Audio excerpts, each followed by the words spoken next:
人间不值得。是不去湘菜馆？不去。是不去看演唱会？不去。那你想不想去？不去。我的花真好看，我的剧也更新了啊！小狗，又是美好的一天。春风吹，花香浓，秋风起，花凋落。唱得好干涩呀！不然你来。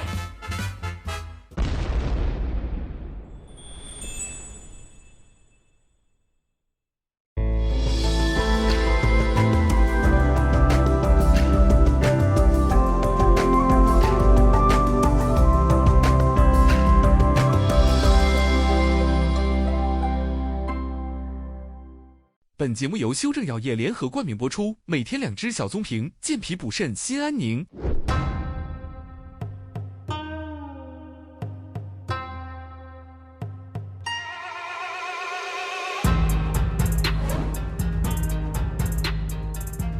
元气满满的一天开始啦！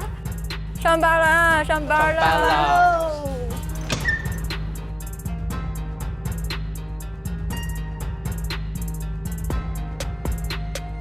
长时间。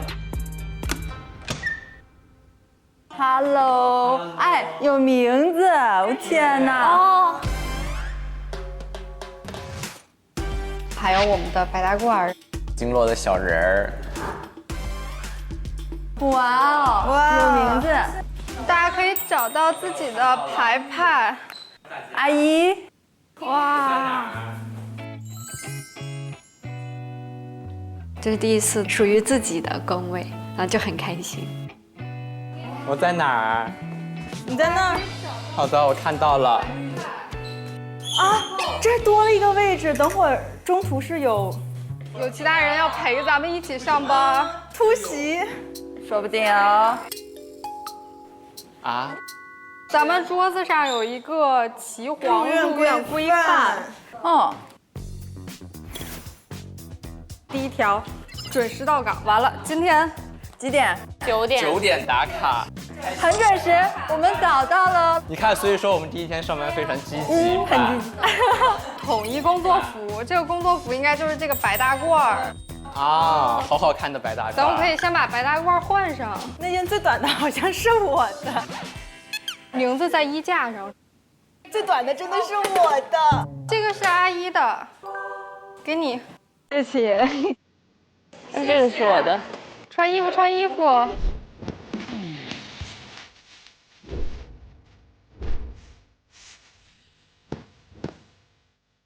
哇，也是别上工牌了。你的白大褂，好。感觉自己身上有了那种医生的担子跟责任。这里有你的专属镜头哦。我还没发现。我来你这里看一下。你好。Hello， 你叫阿姨热祖木。阿姨热祖木，阿姨煮热木。哦，对不起。哎呀，我的妈呀！我们把后面读一下。大医精诚，人心为本，以慈悲、平等、耐心对待患者，敬畏职业，恪守医德，精进医术。不准收费啊，大家。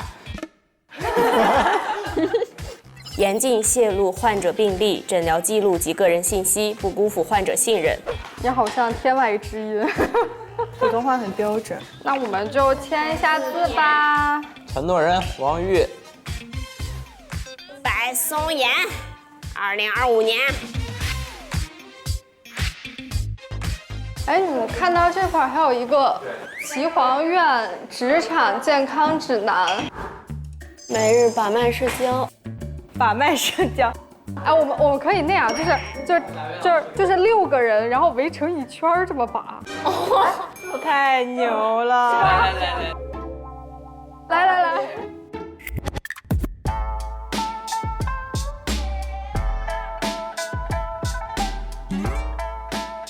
有点虚了。没睡好。你的肺是不是就是还是咳嗽啊？蒲公英散结可以吃。要不我们还是正规的拔一下？那个错误引导，请勿示范，谢谢。错误引导。还有别的呢？拒绝死臀综合征，做满1个小时，抖腿5分钟，或拍打臀部，唤醒沉睡臀肌。眼睛累了，转它，闭眼，顺时针、逆时针各转36圈。该吃吃，该喝喝，吃饱喝足，效率高。别憋气，会变笨。专注时容易忘记呼吸，每隔15分钟深吸一口气。给大脑充氧。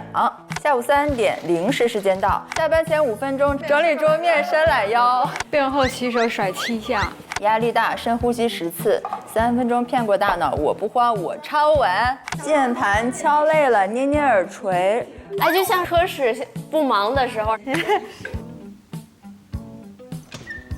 哇，这是谁？啊，哇，早上好啊！早上好。你不会就是这个空位的学员吧？当然。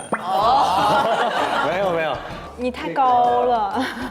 这样看不是对颈椎好吗？是吧？我们来治颈椎了。是这样的啊。那么接下来，再次恭喜大家正式成为岐黄院的学徒，进入为期3个月的考核阶段。根据每一次我们考核的评分，我们就会往排名墙上的罐子里放映相对量的药材。那我刚看到了，那个排名好吓人。后我们就看这个谁的药材放得多，那个人就胜出，就会得到中医大拿的联名推荐，还将获得中医项目孵化的专项支持。哇，好有荣幸。有压力哦，有压力。这个联名推荐它不是一个空口的东西，它是确确实实是一封联名信。哇，那我们不是赚了？我们会有很多老师吗？我们每隔一段时间，我们都会请来一位国内闻名的中医大拿作为带教教师，然后会带领大家去真实的看诊和发布随机的考核。随机。哦，有压力了。医学的严谨性要求我们对你们的考核必须格外严苛。在接下来的考核中呢，连续3次考核排名垫底的学徒将会被淘汰。紧张。我手又好凉，这手又好凉，紧张的不行，这手就一下就冷了，一下就出汗了。救命救命！一边紧张，但一边又跃跃欲试。接下来它是充满挑战的。我觉得每个人都是我的劲敌，一定要发挥出自己200%的努力了。那具体怎么考核，就还是要问问我们今天的老师。谁呀？谁呀？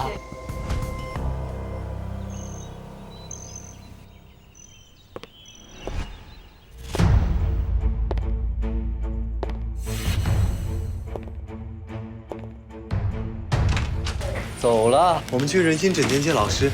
走吧，师姐。走吧。又是新的老师，又是新的挑战，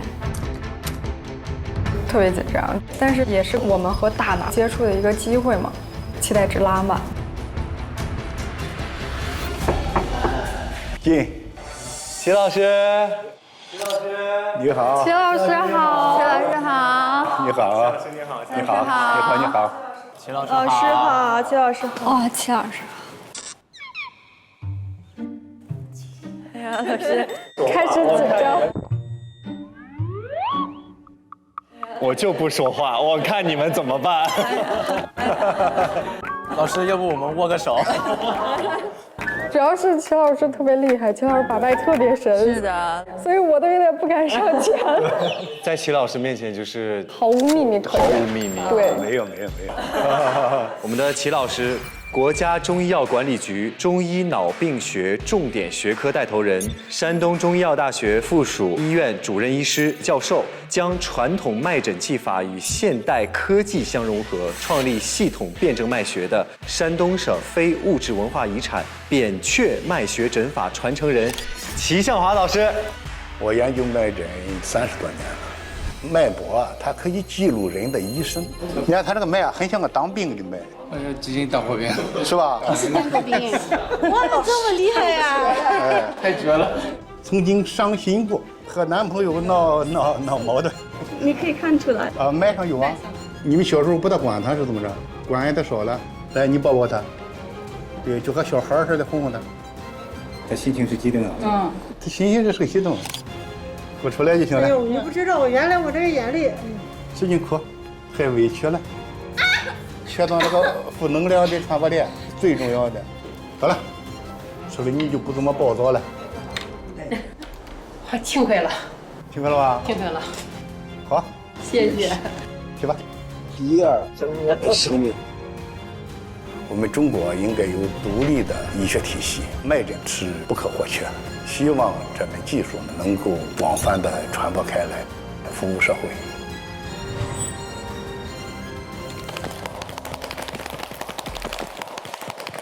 齐老师真的是大拿，真的是我们非常仰慕的存在。我有看过他给患者把脉什么，那个时候就觉得很神，但是我没有想到今天就是本人站在我面前了。非常欢迎大家。那么第一期呢，这个脉诊这一部分呢，就由我和大家这个共同进行讨论。希望大家放飞你的思想，你就是能提出什么问题来，提得越多越好，用你基础的物理知识去解读脉诊，好不好？好，哎，好。同学们请坐。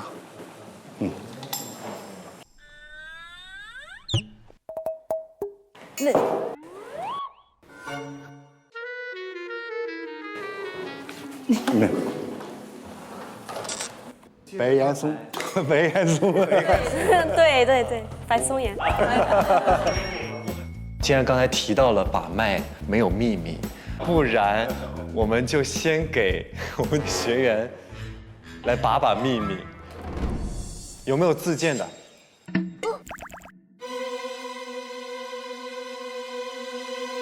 我来吧，我离齐老师最近，我占了地利。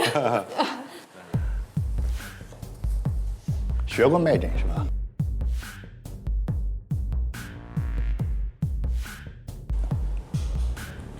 现在有点紧张，你看，是吧？见到您更多是激动。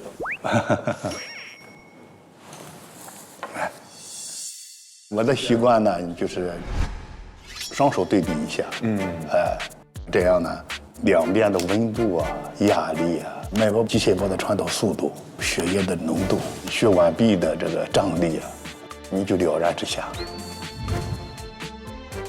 这是不是就是物理概念？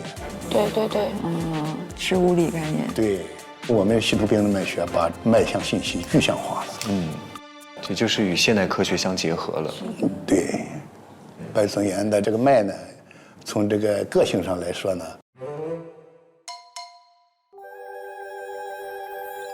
他的性格很坚韧，很直率，是吧？有什么说什么，很容易着急，就是急性子。大家好，我选择的中药是急性子。哇，对，哇哦，老师，急性子，沉不住气，脑子很灵活。从中医上来说呢，它就是类似于木星人的性格，木火土金水，《内经》里面的木星人。典型的代表人物就是孙悟空。孙悟空，对，玩心养元火。这种人有劳又爱操心，小时候就容易调皮多动。秘密被拔出来了。他这种活泼呢，经常的被规范，规范之后呢，他就生气，所以说呢，造成了这个容易过敏，是不是啊？过敏体质这是个。然后呢，容易肩背部不适。肩背部不适都能摸出来，这是怎么摸出来的呢？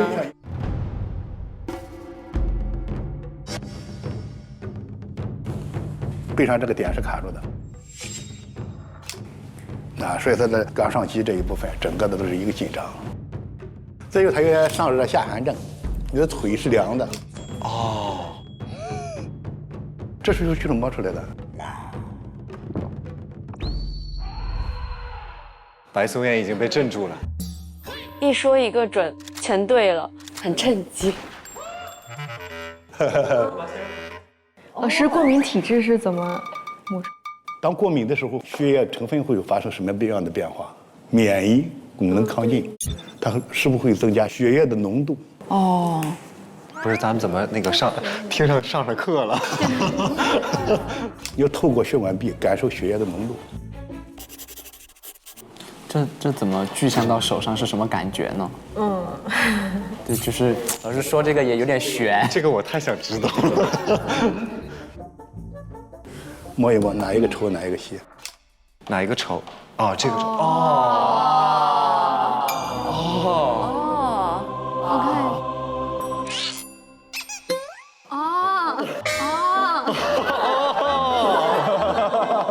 听取傲声一片。真的，每个人都会凹的。真的啊。哦，真的不一样，哇！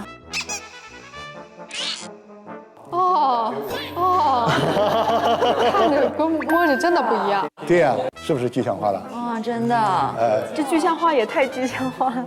没有感觉在你的手也是稠的。当你诊到一个贫血病人的时候，低蛋白血症的人肯定是这个手感。偏柔动型。高血脂症、高粘血症，血液成分增加，是不是这个手感？这个太科学了吧？这个。对。来吧，我们换下一个人来。下一个谁？自荐。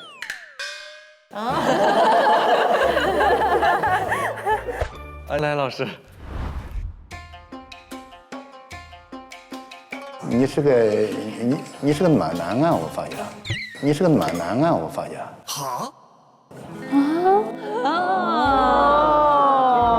哎呦，这非常的愿意替别人着想。让我摸一下暖男脉，照这个脉找，摸到类似的脉就是好男人。天，不是，这是怎么能摸出来的？我震惊了，老师。我天哪！他这很照顾别人情绪，但是你耳朵要注意哦。耳朵容易上火。天哪，太恐怖了！怎么能通过诊脉就能看出一个人的性格？这么玄吗？脉诊诊断心理的问题，其实在《内经》当中它就有，人之勇怯可以在脉上可以诊出来。《内经》上这是原话，不同的振动频率和振幅与特定的心理状态相对应。好，又让你们学到了一点儿。我们手没停过。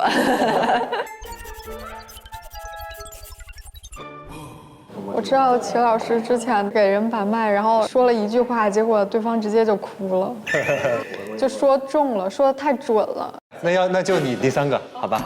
好，来最后一位。他我不把我都知道他心里紧张的要命，从昨天开始。对，我到现在也很紧张，我手哇凉。对。他从昨天开始手就开始出汗。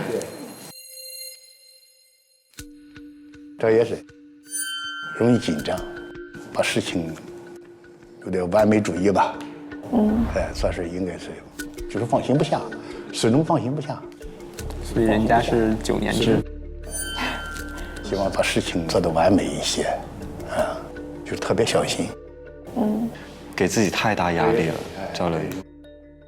那我看你这个个性怎么来的啊？我给他评定一下。完了，完了。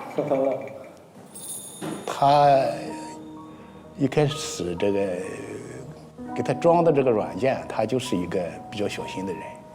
但是他后来呢，他好像他这个家庭教育当中啊，也对他比较的严厉，给他输入了很多，就是总是用这个危险给他植入，不行，我给他植入，不能要说了呀。就是父母的疼爱吧，把这个爱变成了一种焦虑。给他植入，使得他就更加小心，是吧？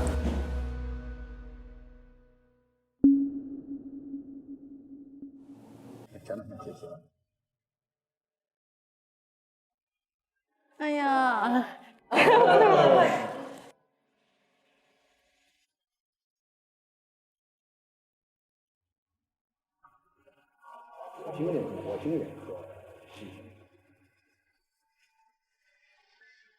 我小时候家里面管得比较严，可能在他们眼里我就应该好好努力。虽然年龄不是最大的，但是学历确实是最高的，所以在这块其实是会有一些压力的。就是如果要是师姐没有做好的话，那这个感觉就很难讲。就那她凭什么是师姐呢？还有就感觉之前获得的一些奖项，其实在某些时候也会变成一种把我架在那儿的一种枷锁。我的特点呢，应该是有5个1。希望也能让越来越多的人看到当代女者不可替代的光芒还有担当。它虽然是我的光环，但同时也是我的枷锁。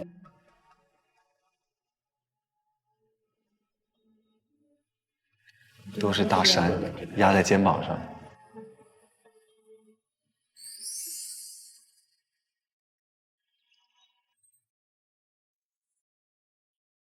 之前我们总听到一句话，就是“病由心生”这个观点，您认同吗？我非常认同，因为世界卫生组织对疾病下的新的定义是生物、心理、社会3位一体的医学模式。其实呢，我们人体的疾病，它的缘起基本上都是与心理有关系，所以说百病皆有心生。对，确实。刚才我们已经偷学到了老师很多知识，是。接下来呢，齐老师将会带着大家跟诊，重点进行脉诊考核。《黄帝内经》说心主神明，其实很多病都和情绪有关，养好情绪等于养好身体。本期我们的考核主题是百病由心生。我们助力团会作为真实样本，通过接受大家的脉诊诊断，在实践中帮助大家深度学习。然后大家可以先做一下诊前的准备。太厉害了！有个深呼吸啦，先把位置给患者让出来。对。过一会儿呢，这个患者来看诊。听说昨天有2组呢没有分出这个胜负，那么今天呢，我们要继续延续昨天的分组。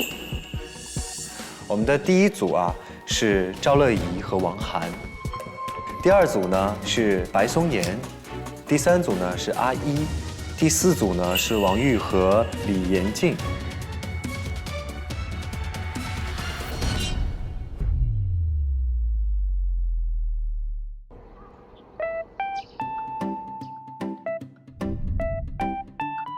欢迎各位收看由修正药业联合冠名播出的《初入职场中医记》。首先欢迎身旁的各位姐姐们，又见面啦！上次沈老师给我们的小方法，你有没有试用一下呢？有试一下，感觉怎么样？还不错。对，恢复能量特别快。我昨天有拍8虚，最好的早上对，最好是早上，然后拍拍了一下之后，感觉是神清气爽，整个人很通畅。昨天睡得也比较好。金刚跪，先跪一小会儿。对，吃完饭之后跪特别好。你呢，盛姐昨天有没有试了一下？我这个其实平时没事我也都会做。对，你是对。今天我觉得大家的状态都很好。对。就因为听了1天的中医内容，而今天在我们这个现场，我们也邀请到了一位陪伴我们继续观看同学们表现的导师，让我们欢迎的就是全国5·1劳动奖章、全国劳动模范、国家级非物质文化遗产宋氏中医外科传承人宋兆普老师。欢迎宋老师。之前都是在屏幕当中看。你好。哇，之前在网上已经看到您了，您请坐。好。哎，刷很多短视频都刷到了，对，有。在天天在家里，搓，然后弄脸、弄头，有在认真去学习，对，看到效果没有？感受到了一点，对，应该是很有效。还有我身边的家人都在用，我们家从来不用化妆品。哇！每天早上。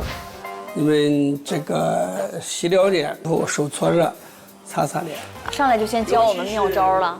对，但是咱们还有一个事情要稍微操心一下。今天我们大的主题其实就围绕着我们的情绪和每个人之间的性格，很多和内心的状态是有关的。那么这一期我们就百病由心生来聊聊。那老师刚刚跟面诊了一下，李圣杰，他已经看出来很多了，就是光看我眼神、面相。对，所以我是怎么样呢？面诊是最要紧的是看眼睛。今天咱们提到一个情绪，你就是睡眠不行啊，我睡眠老差了，一段时间根本睡不着，有一段时间还能睡，但是这睡不深，似睡非睡。再一个，你的眼睛会出现惊吓。哎，我就老晚上做噩梦。我的妈呀，这太牛了！我的天哪，非常厉害啊！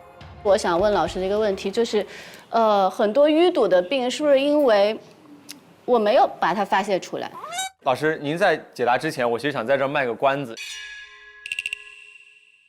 因为我想说，此时此刻，我们的各位同学们其实也做好准备，要迎接今天面对的考核，终于要看到导师们正式开诊了。姐姐们这次也是作为这个病例的样本去接受导师们和同学们的诊断。太好了！其实我们要把自己送过去。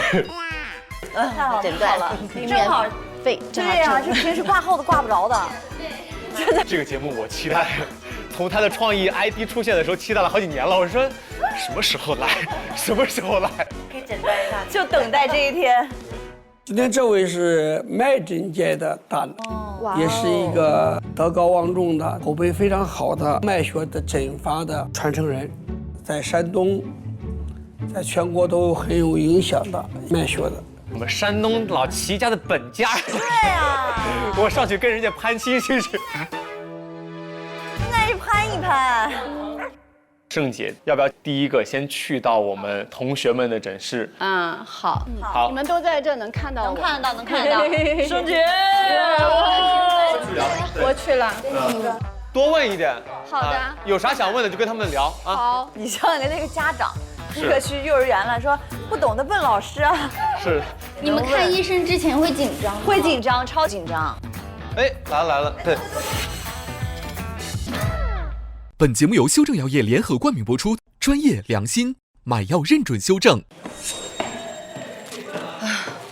紧张了。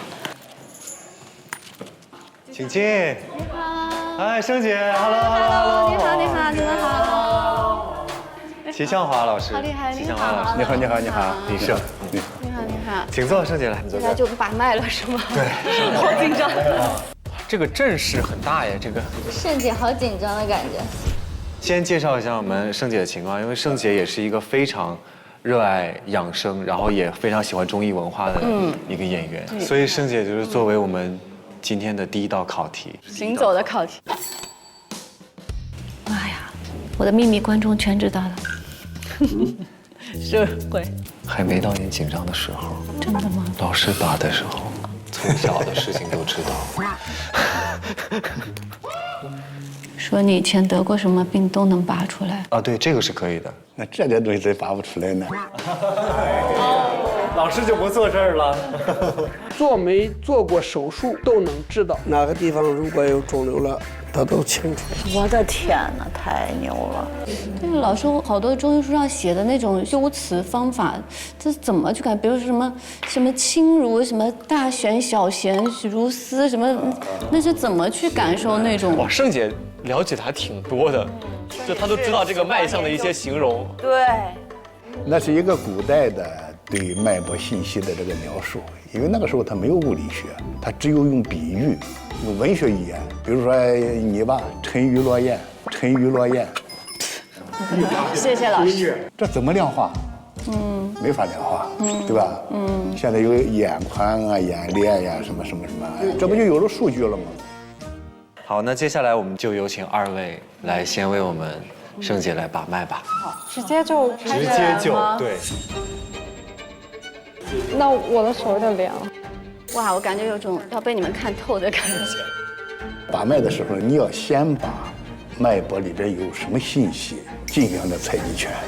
就像这个做的这个代数题一样，这个过程最重要。那谁先来？我先来吧。你先来吧。你来吧。咱先一个手吧。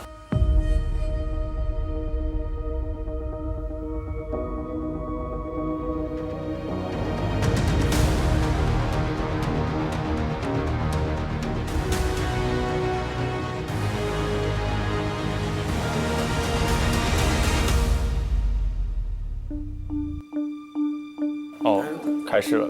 啊，直接就诊啊，不问。齐老师就说的是你要从脉搏当中找信息。是不是在把脉的时候，如果周围的环境很嘈杂，也会影响到，就是你对脉搏的判断？它会一开始的初学者会就像射击一样，射击是3点一线，这样打枪，那你也得会打，心中有枪。摸脉的人到时候心中有脉，啪一打就有了。其实我上手的时候，我确实抖了，我确实在慌张，真的就是在看我大概能摸出来什么。因为我也经历过很多这种，就是可能只有一次机会这种考试，自己知道，如果我紧张，我一定发挥不好。那个手试一下。姐姐最近情绪应该还挺稳定的，因为你这边蛮平的，是吗？但是是不是容易饿呀？对，是不是容易饿？好的。好，下一个是乐怡。那个会好一点。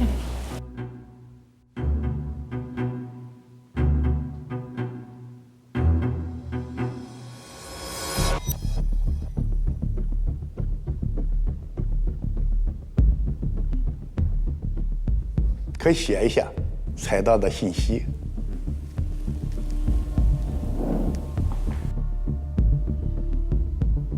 说实话，第一个我就完全懵的一个状态。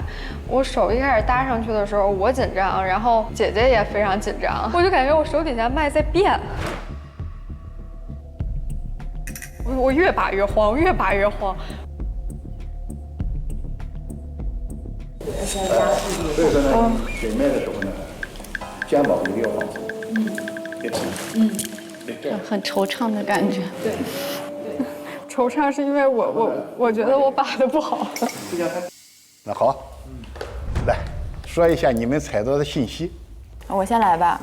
首先呢，我很明显的体会到，就是我一搭手就感觉它这个脉是一个很标准的弦脉。整体左手脉位沉，左侧我们的脉是心肝肾，右侧是肺脾冥门嘛。然后它其实是左侧的寸脉强于关脉，也就是说它的心脉强于肝脉。然后右侧的寸脉弱于关脉，也就是它的肺脉弱于脾脉。它的右手的关脉，也就是我们所说的脾脉，它的位置会相对来说搏动感更强一点。那么在这种情况下呢，一般都常见于这个人可能心事过多呀，比较爱思考啊，包括思虑过多，会很常见这种脉象。那首先我们来一个一个说，先说它的左侧脉，我摸到的信息，左手的寸脉和关脉相比，它的肝脉相对来说比较弱嘛，心火就是其实是一个相对来说比较亢的状态，它一定会有爱疲劳的感觉，而且有的时候可能会看东西不清楚啊，因为肝血不足嘛，比较爱过敏、长疹子这种情况。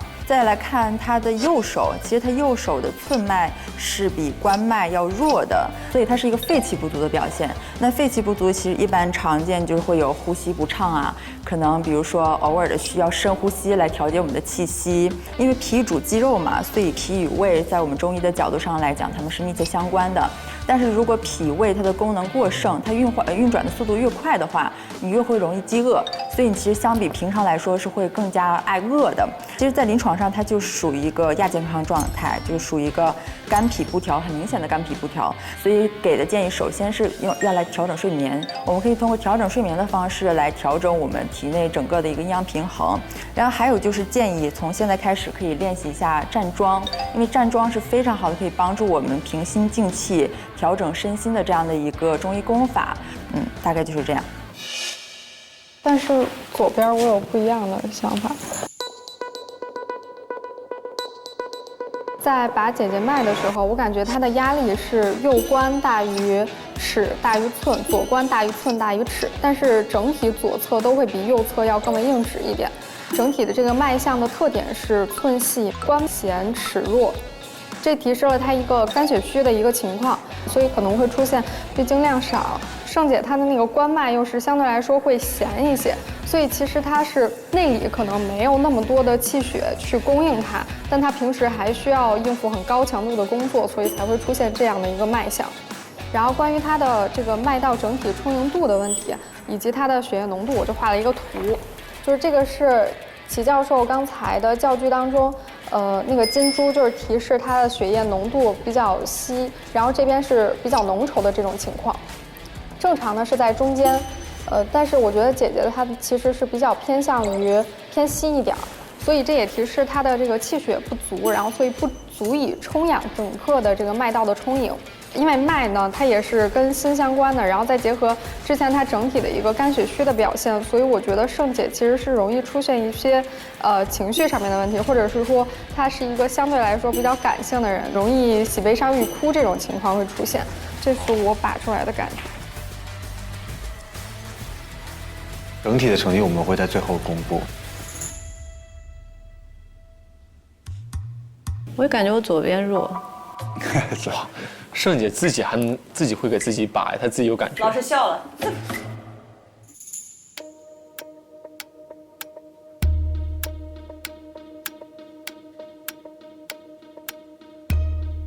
我感觉他左关比右关要强。坚持一下自己的观点。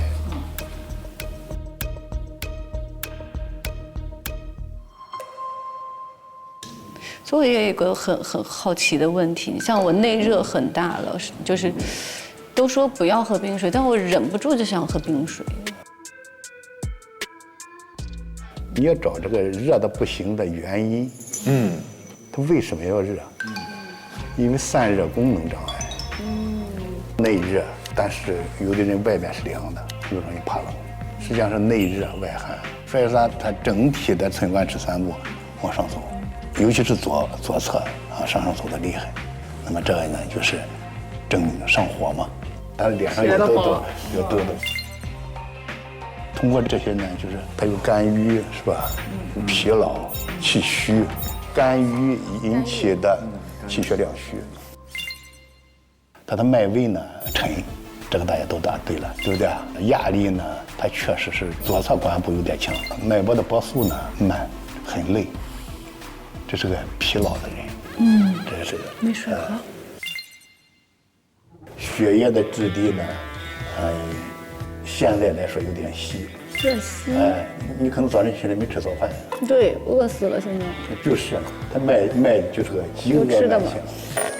太好了，开心。太神奇了，手往上一搭就什么都知道了，这太神奇了。再就是交感神经兴奋，那么这样它容易腿疼，腰疼腿疼。这个有鼻炎。有鼻炎。哇塞，鼻炎都能知道。天哪，就完全透明了。你摸一下他的手指是凉的，是不是啊？晚上容易热，睡觉的时候开始盖2床被子，睡着掀一床。对。我现在身有点起鸡皮疙瘩，听这话。昨天吃了啥？早上吃没吃饭都知道。 2年前喝过一次冰水。那不到2年，前天就喝。就是我一直有一个问题，就是我老觉得我心率过速，但每次去检查又没有问题，就是老觉得心突然一下突的，就老想就老想叹气。 总觉得就突然一下就很紧张，但其实我又不紧张。我之前确实有情绪病，就是很多情绪带来的就甲状腺的问题，虽然治好了，但是呢，就是医生也跟我讲，这都是情绪带来的你的很多问题，包括什么结节呀什么的，就是你不是从这里出现，就是从那里出现。 那我可能就是会要通过各种方法，不管是让自己开心啊，还是转念的方式，或者冥想，或者就去把它抒发。但有时候呢，确实，就抒发的不一定你时刻都抒发的那么好。所以我就想提这个问题，就是命好就是在中医层面啊，命好是真的可以养出来的吗？我就是命好，我任何事儿都会成功，我做任何事都会成功。好事正在发生，好事正在发生。可以养出来。他刚才说的这个突然心慌这个事，他有早搏，这是一个心律失常。心律失常，对，他老在紧张状态，膈肌没有放松。所以像盛姐这种有什么好的方式可以让她？就是静坐，坐是一个形式，把心安住。要内观，对，把心安住。那像我初中就一直过速，那就是一直从小压力就很大。你小时候挺压抑。那么这一侧呢，这个脉呢，这一侧脉呢，相对来说持脉强一些。这就是与他的这个小时候，父母严厉有关系。父母严厉，他和他父母交流的不多，因为在这个持脉上能显示出血管壁与周围组织之间有间隙。他父母也比较严厉，他性子也比较急。你小时候挺压抑，悲伤情绪比较重。别说了，不要说了，不要哭了。悲伤情绪，对。就突然意识到，原来我认为我已经好了的东西，可能我突然意识到，原来还是会有一些残留在你的身体反应上。所谓的现在大家都在说爱自己，爱自己，那怎么爱自己？那可能就是从第一步听自己身体说的话开始。好，盛姐还有什么其他的问题吗？咱要不私下聊吧？私下聊吧，是吧？谢，非常感谢。齐老师，我自己也有一个问题，如果特别压抑的时候，说有没有什么方式能把这个就是给发出来啊？这简单，方法很多。马上我告诉你。真的太好了，太好了。把手放在头上，你就这样轻轻地抚摸自己的头皮。抚摸头皮。对。过一会儿你会感到这个头皮里边上外出热能，有时候出寒能，然后压抑在胸部的这些负能量就打开了。另外一个方式呢，就是跳，像这个僵尸一样的跳，像僵尸跳，直腿跳。背后之间下方。能够感觉到这个能量能震到你这个百会穴，这是把压在下面的气都顶上来。跟八段锦那个是不是很像？背后7点百步消那个对，是不是跟那个很像？对。实际上八段锦这个动作也可以。我们今天早上刚做完这个。也可以。谢谢老师，太感谢了。来吧，盛姐这么快，来捧儿姐姐，真的，怎么样感觉？就感觉哇，毫无秘密。夏天没过去吧，秘密就留下来了。毫无秘密，看透了，真的，看透了的感觉，真的。那宋老师想问一下，就是你比如说像盛姐说的，我就是好命，就是我自己每天给自己灌输这样的乐观的这种观念和态度，站在中医角度，它是不是有用呢？因为老说有心理暗示，人要高兴。天天快乐，天天高兴，很多病都解了。当然，就是只想那高兴的事情，只想高兴。两口子相互欣赏，朋友之间相互欣赏，欣赏的优点。真棒！太棒了，小七，真棒啊！怎么突然像用嘲讽？有没有那种就是说给我扎一针我就心态我就高兴？那可以，可以吧？神门和内关。这块儿按它就高兴，按压的是人的情绪的稳定。明白，学会了。以后不高兴我就先按快这块子，按着，谁再气我，我也不会生气，因为我按着这个门。下一位，德荣姐先去。好。我有个特别想问的，请讲。就是最近在年轻人当中特别流行一种药，它叫逍遥丸。年轻人中流行，为什么？说大家那个心情不好的时候，或者是失恋的时候，吃上一颗，然后就会心情瞬间就会好，是吗？我跟你讲，逍遥丸是主要是疏肝解郁的首选药。哦，正好干预啊。但千万记得，任何的药都不要神化啊，不要神化啊，要是适量。老师，您再给我们多讲讲，做点什么样的行动能够让我们心情更加舒畅，或者解除肝郁？吸气，一定要有意的把气沉丹田。哦，气沉丹田。闭一会儿气，憋不住了，缓缓的出气。练不了5下，心静神安，这个方法非常管用。还有个是养生功，也给大家做一下吧。总共7个动作，每个动作做18遍。你看，这是第一式。哎呀妈呀，这啥意思？吸气闭气。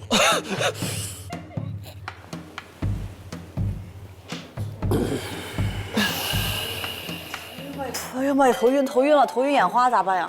哦，哇，我这个血液感觉一下子放下来一瞬间。哇，对。这是第2式。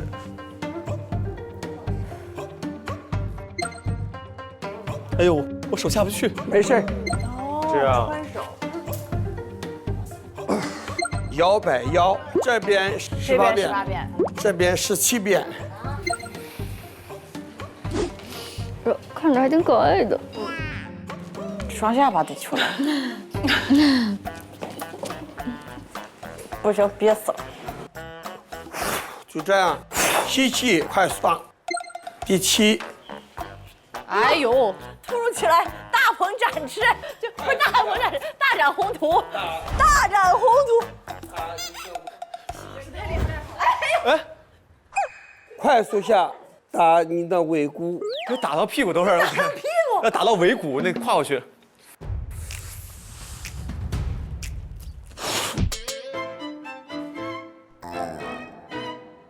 年轻还行。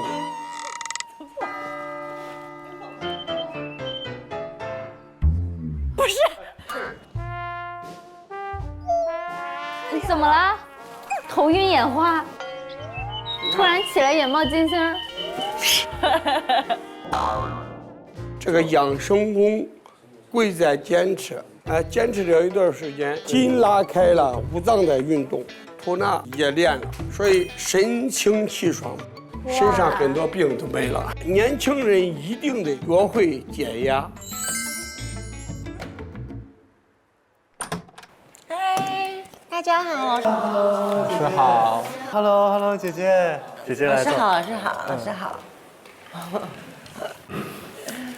接下来接受考核的就是我们白松岩，先由他来给您把脉。好。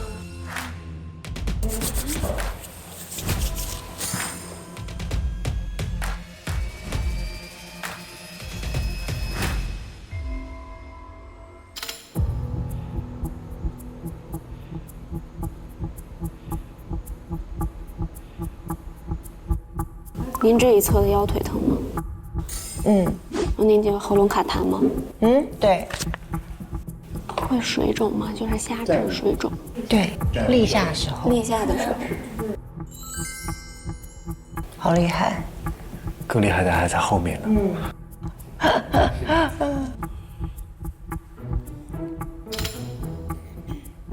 老师，我口述一下吧。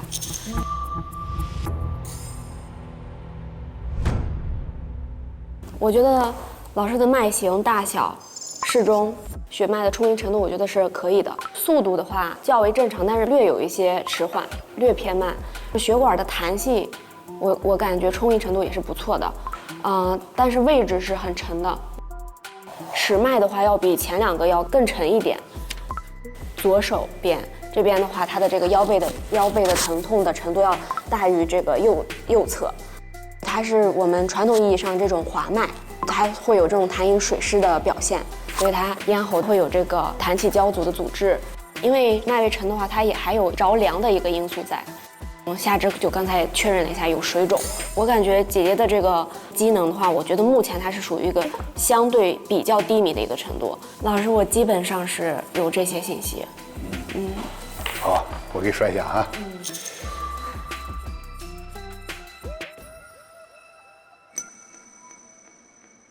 脉形上，它这个脉位的话呢比较沉，对，脉位沉，这个脉不是滑，不是滑。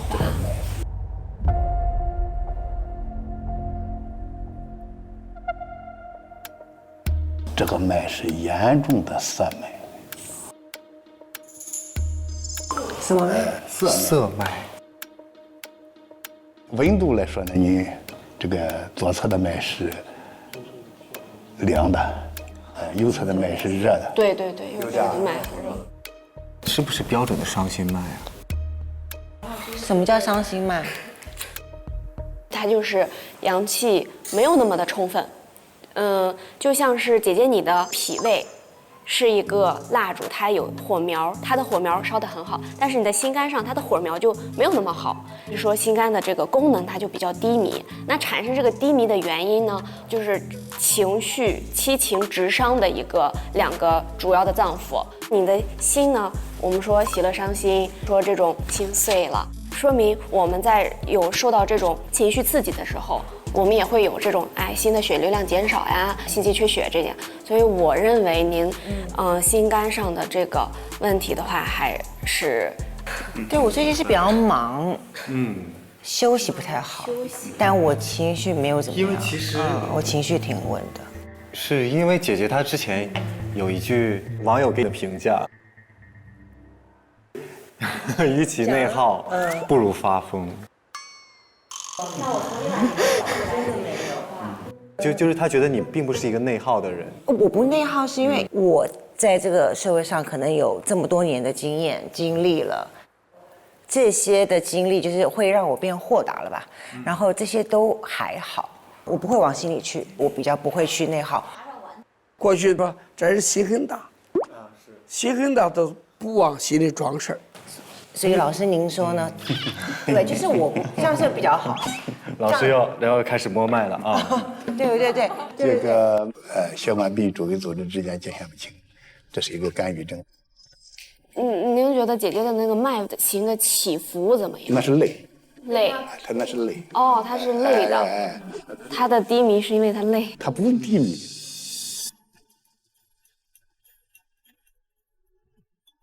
姐姐很高能量的，对啊，他不低迷，他可以生气，但是这种人呢不抑郁，就是怒质很强，但是呢他不会压在。我会说，我会聊，而且呢，他左右侧的温度不一样，脉型也不一样，这是一个肝火犯肺，他表现出来他的声带也不好，咽喉部这个地方不好。所以呢，寸部外侧血管壁张力增加，情绪不好。对。哦，这个对应这个上部。对。老师，我有那个偏头疼，与你颈椎有关系。哦，对，那就对了。推拿会有缓解吗？我可以调一下得了。哎呦，直接调是吧？太好了，来。啊，老师好，太好了！哇，太好了！我一直有那个偏头痛的那个困扰。哦，他不会就是那个吧？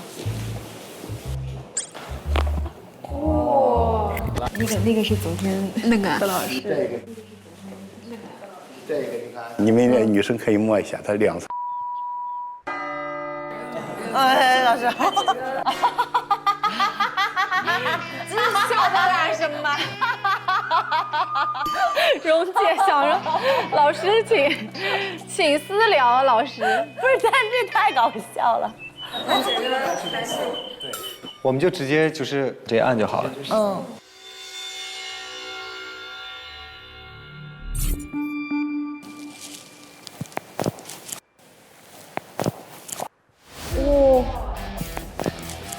哇！好了。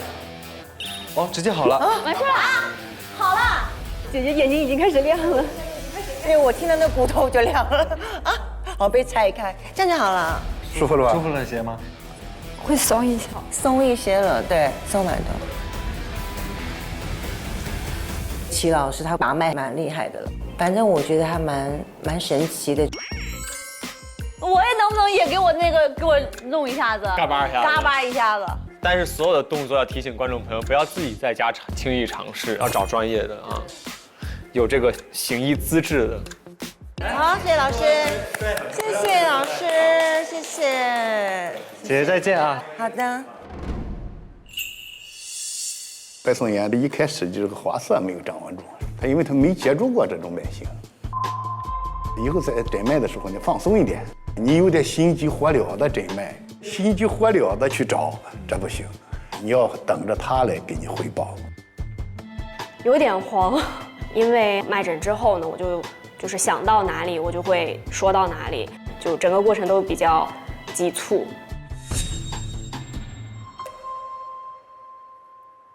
来，邓荣姐，嘎嘣给你来了一下子啊！就听到了。小婉上去之前有没有什么想要主要看的方向？很多问题，很多方向。今天找重点1-2个吧。偏头痛是一个方向，就是经期偏头痛，痛到不行，肚子不疼就头疼，要么这边，要么这边，换着疼，疼。然后还有就是容易胃疼，紧张的时候胃疼，生气的时候胃疼，平时反而不胃疼，吃辣吃凉不胃疼。胃就是情绪器官，就是情绪不好就胃疼，气的胃疼。对，然后还容易着急，急，别急，哎呦，吓死人！别急，就是容易那个，比如说白天属于太亢奋一天的状态，之后哈会阴郁，这个阴郁就阴郁咋？会上台表演。白天可高兴，晚上非常悲伤。那你这个妮儿上去看诊，走。我去看看是啥情况。早上这个fighting， 耶 emo， 对，就是这种病症，我赶紧去看病了，我去看看。蹲现场10点半开抢半动感地带芒果卡，现场见！进入智能电视应用中心，打开芒果 TV 电视端，大屏4K 更清晰。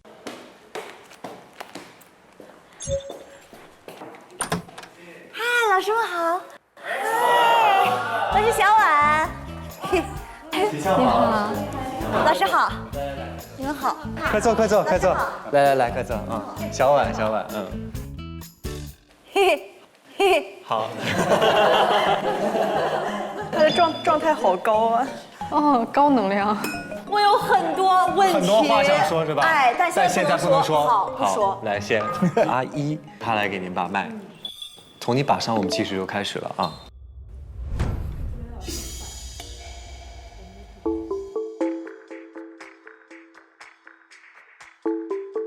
开始了，我需要干嘛吗？你需要，你就不要讲话。对，你需要冷静。讲话。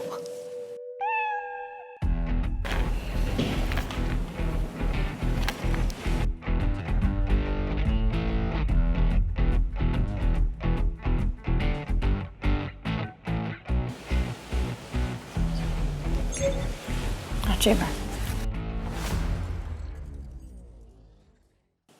我可以先给老师介绍一下，小婉她平时是一个非常爱笑的女生，然后周围大部分朋友给她的评价都是像一个小太阳一样，就本来我不开心，我看到她我就开心了的这种感觉，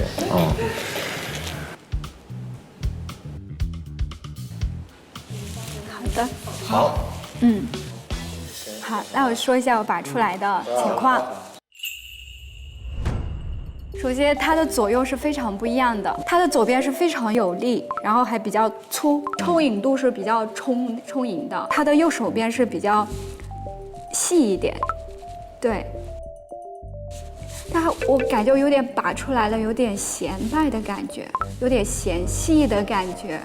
动静的话，就还是它的那个左手边会比较有力，是有力，对，是大标的。脉的温度其实还是。不知道是感觉是有点温度是偏低，然后血液的浓度的话，稠稀的感觉，还是比较偏稀，当时是稀的。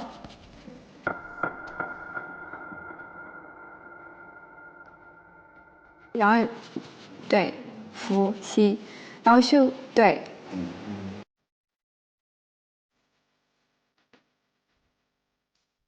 因为我是我们这里面最小的嘛，又是遇到新的老师，又是新的挑战，非常的紧张。我当时是真的说实话，全身都出汗了。所以综上的话，我感觉它还是偏浮，然后整体的话偏嫌细，主要是以细为主。这种细脉我不知道是不是病理性的啊，因为你很瘦，所以我不知道你那个细脉是怕是这种血虚啊，类似血不够、血虚没劲儿。对，平时会不会有点晕、头晕那种？我能说吗？现在能说？就是经期偏头痛非常严重，每一次几乎都会疼，心情不好的时候会胃疼，非常容易急躁。来，老师公布正确答案。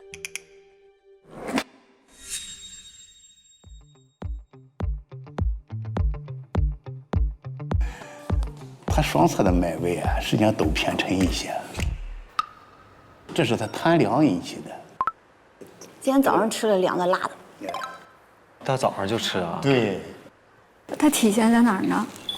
脉位沉，然后脉位细。脉的位置是脸的，它的血管壁是凉的，也内容物是热的。这就是中医上这个我们讲的外寒里热。啊。它的这个血流速度呢是快的，脉搏传导速度是快的。右侧尺脉下面就是天生活泼，他小时候就也是这个很闹，很活泼，很阳光，这样一路走下来的，家长也没很限制他，然后他就很阳光的。这个是通过尺脉看出来的。他对，他这个尺脉上面有一个特征，他这个特征呢敛一些。脸是啥意思？这个脸呢，你就是防备心理，防备男孩子的心理有点重。哦，还挺对的。好了，我坐到那边去了。自我保护心理。是，有点那个，对。对，他阳光吧，但是他就是对异性的这个防备心理有点重。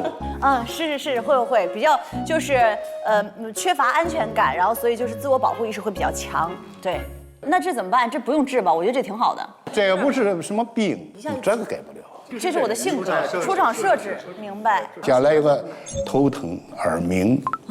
那咋办？将来啊？失眠。将来啊？失眠。现在已经头疼了，怎么办呢？我这现在解一下。解怎么解？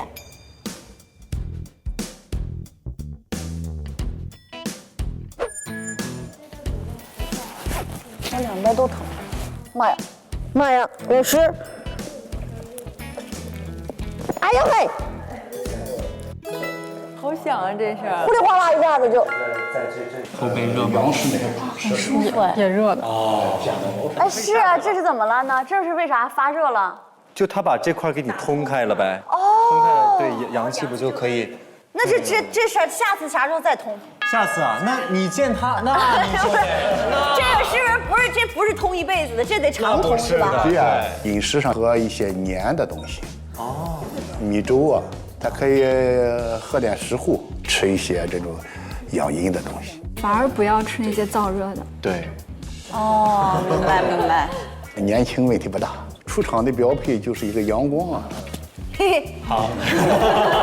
没有什么就是说需要治疗的毛病。没有。哎，太好了，行，感谢，这下开心了很多，谢谢。健康是福，希望大家都有健康的身体。我是不是可以走了？你想待一会儿也没事，那我就不耽误大家时间了，一会儿见吧。行，拜拜，谢谢老师，一会儿见，好，拜拜。你这个摸脉的时候呢，它左侧脉是一个外干寒邪脉，所以说呢，你把它说成脉浮了。这个人贪凉，他尽管没表现症状，但是你摸上去，血管壁是凉的，凉是收引，对不对啊？所以他血管形态学上它就比较细，它的这个运动上可扩张度小啊，对，脸就是可扩张度小嘛，脸的，对啊，扩不开，它不就可扩张度小吗？啊，位置是纯的，因为它是缩小，然后又整个对，你这样去学，你就会通透。这么一说我就懂了。对。齐老师就是他对脉象这一块就钻得比较深，这算是引我们入门吧。所以我还挺感谢这样的机会，就感觉入门让我们认识了这个东西，希望我可以学好。讲述一下刚刚上去之后感觉怎么样？反正我还挺开心的，因为就是说，是一个比较健康的状态，肾精充足。这个问题，说年轻人还好，但未来肯定是要调节一下。姐姐们，宋院长呢，其实后面还有工作，所以可能要先行一步。行，谢谢宋院长，谢谢您。这个消气操，我们今天开始学上。好，感谢宋院长。拜拜拜拜拜拜。好的。好，那接下来你们就再继续聊一聊，然后我上去看一看。我这几个月都有问题，这几个月。好，加油加油！这也要加油。能逮到这种机会，一定要好好提出各种问题。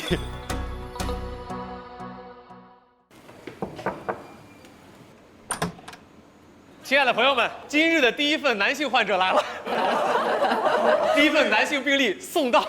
终于等到你，小齐啊，老师好，齐老师，小齐。对，我说我上来先攀亲戚，因为我也是山东人，也姓齐，也是您那个齐字。我说硬跟人攀一下本家。来吧，先让他们俩来把脉。你好，你好，我们把手先搭上来。我有点紧张，因为你们看出来有点太多了，所以让我现在有点紧张。我给你们一个提示啊，小齐的事儿可多了。没事的，通一下就过去了啊，没事。小齐因为他的这个工作的特性，所以就需要他要把大部分的精力都放在别人身上。主持人的这个特性是吧？对。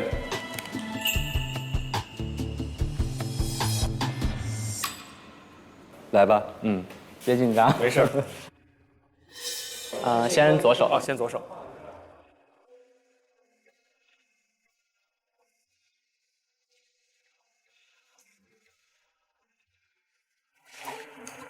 另外一只手。老师别紧张。我现在很紧张。对，他很紧张。没事，别紧张。因为你知道，作为普通患者，一般都是1对1见医生。你今天是会诊。对，就今天是会诊，说明遇到大事儿了。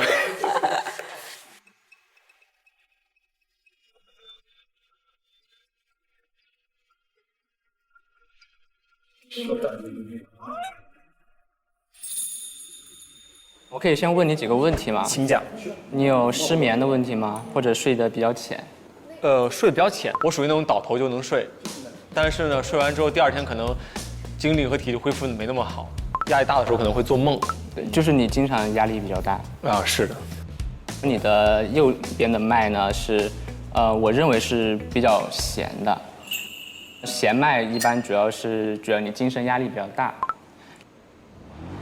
你的左寸脉啊比较小，所以可能经常精神不好，在上焦的气血不够，大脑不清醒。前半个月一直在那个工作状态下，我的大脑就没办法保持那个完全清醒的状态，就脑子始终会有点懵。所以我觉得他可能气虚，左肺右脾密门失眠，可能就是精气神上不来。温度我觉得是稍微适中的，然后另外我觉得他的血液浓度是有点浓稠的，有点黏的，可能会存在血脂高呀或者血压的问题，速度呢也是比较快的。我感觉有一点点低频率的震动，而且我还发现它跟周围组织有界限，它整体是一个焦虑抑郁一直绷着一根弦，很难把自己真正的放松下来。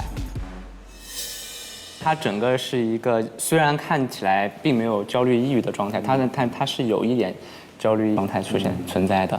右手边刚刚摸的有点占位，它的曲直的话，我感觉就是非常直了，就是很标准的这个弦紧脉。对，曲率。它的右手还有点浮，像刚刚您说的，它轻轻取的时候呢有跳动，但是我稍微重按压下去，感觉是有力量往上托举的，就是这种感觉。对，能浮啊。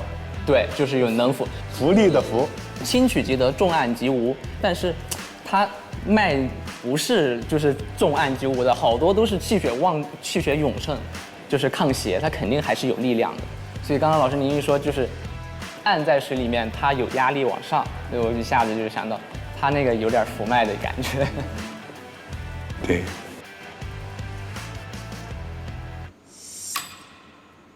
老师，那个我等会儿如果有问你问题，你就跟我说是或者不是，好吗？老师。好，只能是或不是。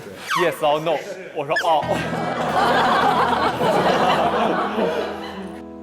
就是因为我怕你说多了，然后你的气又往上走了。好。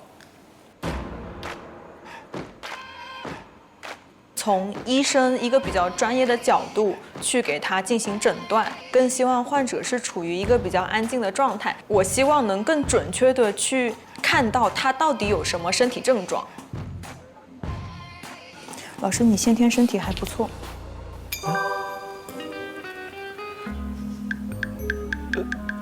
是或否？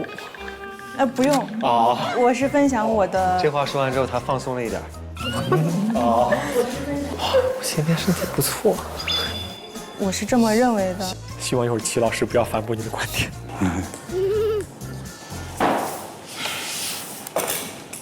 肺不好。容易虚咳吗？就是喉咙不舒服。喉咙不舒服是。老师，你1个小时之内吃了东西吗？没有。肠胃功能亢进。我工作的时候真的没什么胃口吃饭。老师，你有的时候，比如说，不是拉肚子就是便秘，就是会有2个极端。拉肚子。手脚会不会经常的突然一下无力，或者有的时候发麻？是。是无力还是发麻，还是2者都会有？可能会吧。你这么说的话，我想可能会。老师，您可以说实话。我在想，就是突然感觉手脚虚虚的，就是一个可能您的职业特征的问题，然后一直说话，您的气会在上面，可能会导致一个头晕头痛，然后加上你的神如果散出去，注意力放在别人身上，如果收不回来的话，就是会非常非常的疲惫，然后可能会影响到您的胃口。肝血虚，就是睡眠质量不好，然后包括可能您的整体的皮肤颜色会偏黄，然后加上胸闷心悸。您会腰痛跟颈椎痛。就是我们中医说命门火有点衰，就是它这块的能量不足了，然后而且可能会偏酸痛一点。经常。老师，我差不多了。好。哇。老师，我的一部分判断跟师弟差不多，但是我讲一些不一样的，就是它那个脉管壁跟之前的那个就周围组织间隙它是比较明显的，它还存在一个就是两边的寸脉有一点点散，我可能会怀疑就是这个患者他的上部，比如说甲状腺可能会有一点点小，包括肺部会有一点点小结节。然后它的关脉跟尺脉都是右边比左边硬指要明显，它的肠胃功能现在是比较亢进，同时它的左关脉是带一点微弦，但是又比较弱，就是说它可能近期或者说长期有心事郁结在心里，因为它整体的能量就像我刚刚说的，它的神在上面，然后它的中焦跟下焦就很容易没有能量去运养，所以它的肝血就会虚，但是它同时想事情有很多会闲。最后的尺脉它也是右边是比左边硬指要有力的，所以左边我们对应的是一个命门火衰，容易导致您的整个的督脉都会有一点点不通畅，或者说腰椎肩颈会有问题。我认为它的那个因为有点弦脉，整体它的压力是有一点点大的，就是这个人精神比较紧绷，他可能因为他现在是一个工作状态，所以他是在那个状态里面的。然后我的分析到这里。好。哇，我现在知道你们俩为什么打平手了，都好精彩啊！一瞬间好像在解剖，你知道在解剖你。来，重头戏来了啊！公布正确答案来了啊！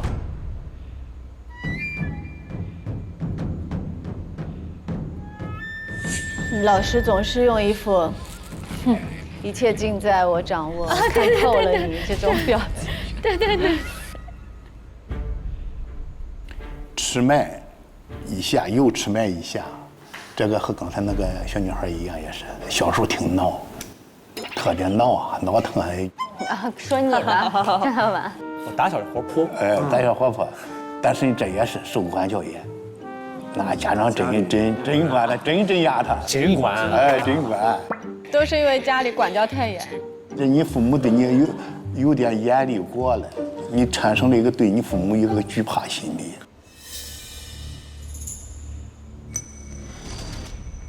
非常严重。他这是一个病根儿。当然他没有什么毛病啊，就是干什么事情认真，容易放心不下，有点追求完美，非常追求。我为什么要这样去分析他的这个原生家庭的情况啊，以后婚姻感情的情况，这些东西要分析，因为他改变了他的这个基本的这个原状的东西了。我们当医生的，最后不是在看病，我们是在看疾病逻辑。就像这个案件一样，我们不是光去抓这个犯罪事实，我们更多的是发现这个实施犯罪过程当中的很多的因素。所以说，中医伟大就伟大在这儿，中医是把整个疾病过程，把疾病的时间维度搞清楚。说未来的医学不是一个光空间维度，应该是一个时间维度的一个动态逻辑。疾病动力学是最重要的。他有那个占位的那种感觉吗？有，确实，就是甲状腺，他将来他肺里面也有一些甲。然后我还感觉他有那种震颤，就是刚刚感受的马手，就是这个，就是这个振动频率。这是高频的那种。对，他这个是个高频的。哦。你们现在能达到这个程度，我已经非常满意了。因为你这个正常的标准是在脑子里建立的。真正在生活当中找一个正常的人太难了，迈向。你已经是最健康的了，最正常的了。你大量的摸异常，到最后提炼出正常的这个标准来，自己大脑当中就产生一个诊断标准。你说不服不成，对吧？王玉和李延静他们都非常的优秀，思维非常的活跃，然后理解问题呢，也理解的非常的快。王玉他能够感受到这个占位性疾病的特征，当时我都感到很惊讶，表现还是非常好的。我给你看这老乡里面，让给你解散了。行，太好了。给他吃块糖先，有糖吧？因为他现在有点低血糖。哦，有点低血糖了是吧？对。哇，我自己都没有感受到。你要不先来一块糖？谢谢。先吃块糖。谢谢。因为我平时害怕那个有病人低血糖，所以我就经常随身带个糖。感谢，感谢。哎呦，直接上针了。你知道老师这一针下去，我不用这么袒胸露背，就光手就可以。哇，上针了啊！酸吗？有一点酸胀，那就到。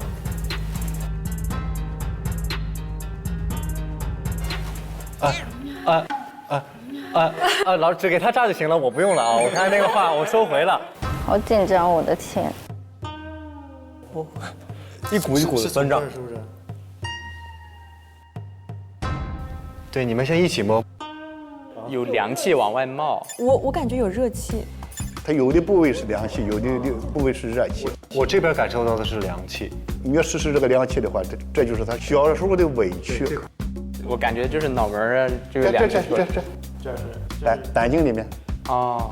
那这边脚孙这里是热的啊，对呀，但是前面呢这里又是凉的，对呀，在前额这都是凉的，对，内生寒血更重，他这个针柄你摸上去有一种伤心的感觉，针是湿的，摸就起针的时候看到是滑的，对呀，我摸一下，这个寒是不是有一种刺骨？是耶，真的，真是凉的，就很凉哎，这种凉不是不是单纯的一个温度量吧？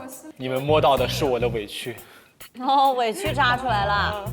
他容易紧张，因为小时候他容易受到规范，指责他，你这样不行，那不行。所以说呢，使得他这个调的他这个心理呢，对待事物的时候就有点这个认真，就放心不下。而且就是所有这种情况，我可能没那么紧张，但是任何事情我手会很容易出汗。我现在手全是汗。你现在什么感觉呢？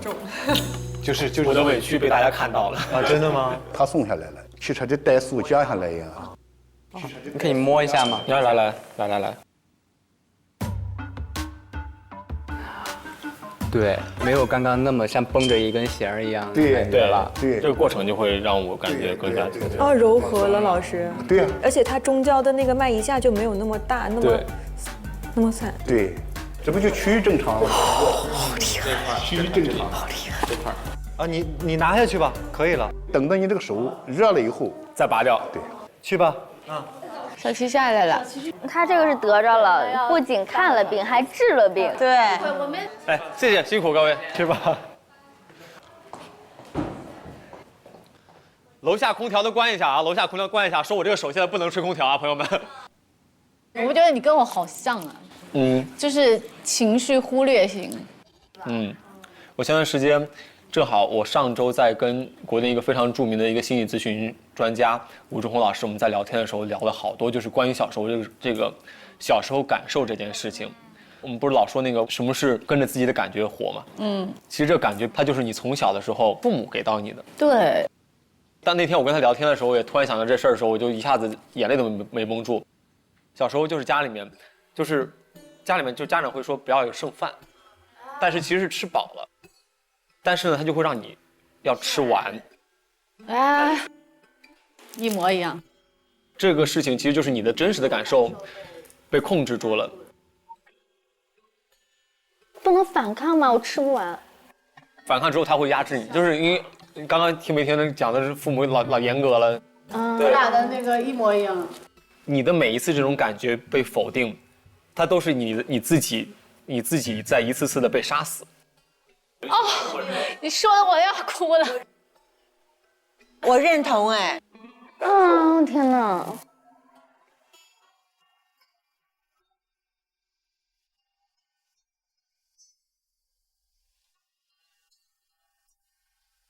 还没到扎针的环节，已经要哭了。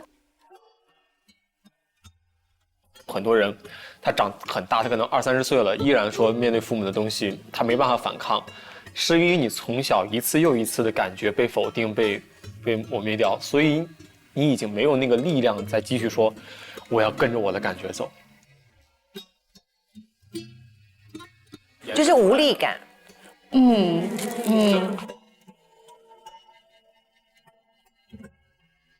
这其实都没有怪，也理解，甚至理解他们。非常理解。那是你成长小时候的过去，只不过就像刚刚那个时刻，你内心小孩也会感受到他被关注了，因为那个时候他没被关注的时候，那些委屈其实是一直积压的。受管教严，这你父母对你有点严厉过了，你产生了一个对你父母一个惧怕心理，非常严重。这是一个病根儿。所以每次当他被看到的时候，他才有机会说：“那我再释放一点委屈出来。”不要再说了。但那个释放委屈的过程也是好的了，就是那个释放委屈的过程应该是好的。再说要哭了吧？再说。我相信那一刻，我和盛姐心里面的那个内在的小孩，都会想起来小时候遭到来自父母的规训，所以我非常感谢盛姐。在那一刻，他用他的表述和他的泪水来告诉我说：“你看我的内心小孩不孤独，其实有人也能懂我的内心小孩，我也感受到了，世界总会有人在聆听你。”我后来了解那个，其实像很多心理学，它其实就是要你能说出来就好了。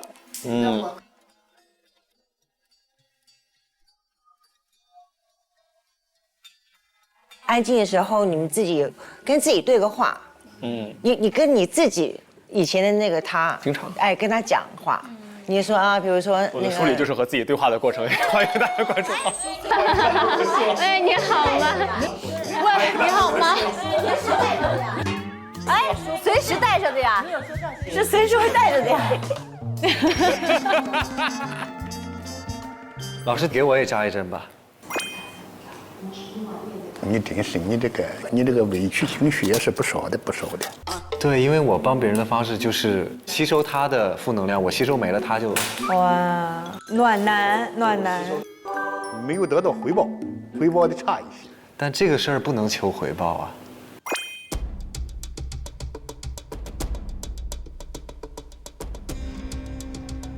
好家伙！你摸摸这，热。你们如果摸到冷的，尽量别摸，因为我的负能量非常大，真的会影响你们。啊，真的很热。热，窝火。哇，好热。对。讲中医的时候一定要看得见摸得着，只是我们用现在的物理概念解释不了。那解释不了它就不存在吗？试试鼻子通气了吧？鼻子通气。哇，因为我现在的气是可以一直喘到下丹田那个位置，是吧？舒服吧？我去了。去吧，猪猪。去吧，猪猪。那你们继续聊哈。考核的那个部分其实刚刚已经看完了，猪猪上去得让老师给他看一看，感受一下。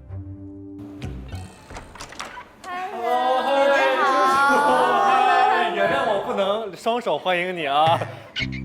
哎，我在底下看得一清二楚，赶紧。一清二楚是吧？好。对。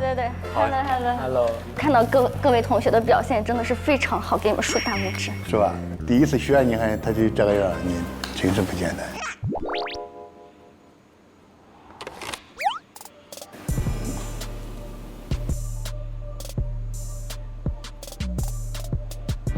这也是一个很阳光的，哎，和刚才那个女孩一样。你看，跟我一样。享受活泼可爱，血液的质地也没问题，血液的浓度也这都没问题。他就是特能干，吃的不多，这精力充沛。提一点吧，就是你以后注意保护你的膝盖。膝盖，对啊。但是这个确实没办法，因为猪猪是演员嘛，所以有的时候演戏还要下水，冬天也要下水。还要下跪。下跪不要要，下跪倒不要要。你这个下水这个事儿不大行，下水你要好好的保护。对，比如说他今天确实要下水，那出来之后有没有什么方法能让他减轻一点这个？那喝点酒啊，就得。喝点酒。拍了你，后面戏别拍了，你喝点酒。哎，这个真的喝酒暖身啊，一下去就不冷了。那如果真的喝酒的话，老师推荐是黄酒吗？还是黄酒？啊，黄酒。黄酒，量呢？量看你的酒量。你还想喝多少？我想问一下，其实我觉得我是一个可能晚上睡3-4个小时，第二天就能活力满满的一个人。真好，羡慕。就是为什么会有这样的体质？在于这个天生的一些东西，赋予了你这么些能量啊、思维啊，叫出厂设置。软件啊、硬件啊。还有个问题就是，我看网上说那个有快乐小甜水儿，就是什么甘草、大麦红枣、甘麦大枣汤。对，甘麦大枣汤是脏燥，治疗脏燥。女人一想哭欲哭。那是治疗病理状态的，你没有病理状态，你喝什么？你一喝的，你天天太快乐不行，太快乐不行。太快乐了不行，说的。我就不需要再喝了，对不对？我还打算下单买呢。你就喝白开水吧，我觉得白开水最好了。对。有的时候追求太多的养生方法，其实反而是不好的。成为健康的努力。对，减少一些我们刻意去追求养生的方法，其实反而也是一种养生。他们聊这的确，现在大家就是网上有很多养生方法，我们就下意识就是觉得说我们都需要。对。而且就把自己陷入到那个天天想这事儿的这个怪圈里面了。好像是今天所有来到这个屋子里，唯一笑着进来、笑着出去的。好了，谢谢老师。先把猪猪送走，小太阳。谢谢，拜拜，拜拜，拜拜，猪猪，拜拜。刚才就逐步的越来越好了，应该是。一开始因为第一个，这个吃螃蟹的人总是牺牲掉了。是的，大家慢慢都进入了这个真正诊脉的这个场景和氛围了，属于各有千秋了。那两个人有没有不足的地方呢？不足的地方，他现在来说还没有建立起自己的这个知识图谱来。这一旦建立起知识图谱来以后，就非常的好。关于这个肠脉的问题，也在不断的学习当中自己建立模型。我们就是简单的排了一下名。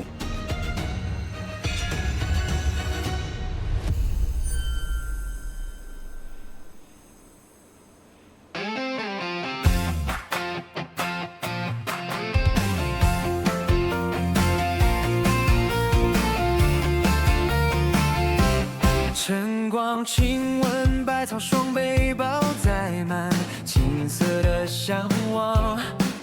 指尖也动古房里的秘藏，推开门是未知的土壤，脉象诉说生命的回响，压箱萦绕初心的形状，跌跌撞撞也学着去担当，每一步都写下新篇章。汗水浇灌稚嫩的梦想，古老智慧在指尖发烫，不问路障，只问心之所向。青春远志也早当归。更多精彩内容尽在新浪娱乐微博综艺、新浪综艺。上微博搜索节目官方话题“初入职场中医季”，解锁更多潮养生活秘籍。上微博带话题“初入职场中医季”发博讨论，共同见证中医新生代的力量。上百度 App 搜索话题“初入职场中医季”，一起参与话题讨论。特别合作映客直播。让世界看见这